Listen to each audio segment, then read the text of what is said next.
Hello বন্ধুরা, আসসালামু আলাইকুম। আশা করি সবাই ভালো আছেন। আজকে আবারও আরেকটি রঙিন ব্লগ নিয়ে চলে আসলাম আপনাদের সামনে। আশা করি আজকের ব্লগটি আপনাদের ভালোই লাগবে। তো চলুন শুরু করা যাক। আজকে প্রথমেই গিয়েছিলাম একটি বাজারে, আর গ্রামীণ বাজার দেখতে অনেক রঙিন হয়। রঙিন বাজারে রঙিন কিছু মুরগি আসছে, চলুন পরিচিত হয়ে আসি। এর নাম কি কি মুরগি এটা?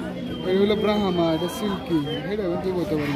ব্রাহ্মা, এটা ব্রাহ্মা, এটা আর এটা হলো এটা সিল্কি, সিল্কি। সিল্কি।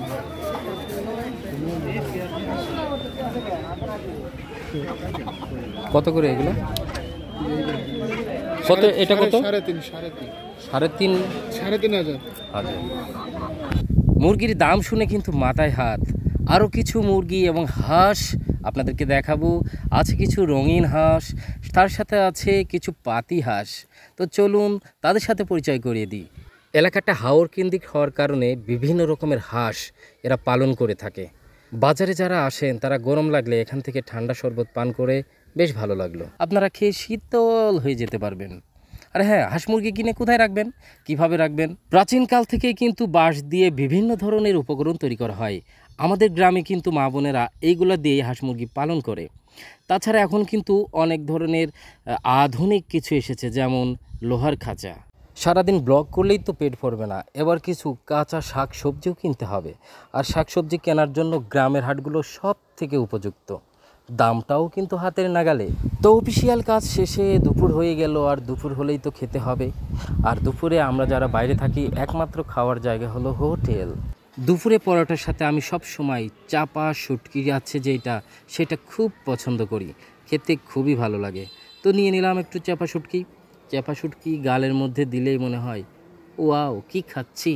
তবে এই শুটকি কিন্তু আগে একদমই সহ্য হতো না, এখন কিন্তু বেশ ভালো লাগে। এজন্যই মানুষ বলে অভ্যাস সেটাই অভ্যাস, যেটা তুমি করো। যে সুন্দর টক করে খাচ্ছি দেখে কি মনে হচ্ছে কত বছর খাই না। শান্তির খাওয়া শেষ করে চলে আসলাম বাসার সামনে এসেই রাজু ভাইয়ের সাথে দেখা।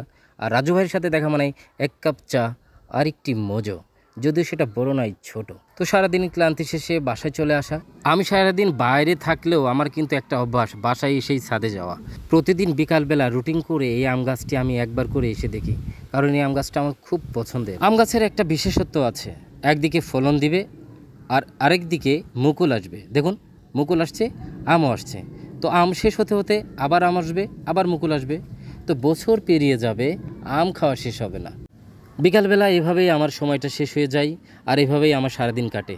তো আজকের দিনটি কেমন লাগলো অবশ্যই জানাবেন। খুব ভালো থাকবেন। আল্লাহ হাফেজ।